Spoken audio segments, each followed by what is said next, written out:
বলেছে হাইয়া আলাস সালাহ, শুনেছি কিন্তু সাড়া দিতে পারি নাই।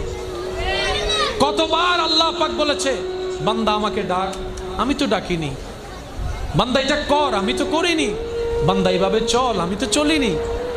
এইরকম হাজারটা আদেশ অমান্য করার পরও যেই রব দয়া বন্ধ করে নেই, রিজিক বন্ধ করে নেই, রহমত বন্ধ করে নেই, তিনি আমাদের রহমান রহিম। সুবহানাল্লাহ।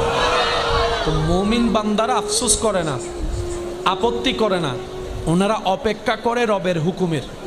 ওই রবের হুকুম আসা পর্যন্ত অপেক্ষা করার মাঝখানে যে রাস্তা, এটার নামেই সবর, এটার নামেই ধৈর্য। বলেন না সুবহানাল্লাহ। ওনারা সবরের রাস্তা দিয়ে যায়, শুকরের মাধ্যমে নিয়ামত নিয়ে আসে।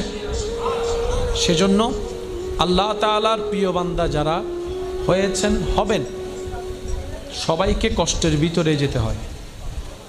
এটাই বিধান, এটাই নিয়ম। এখান থেকে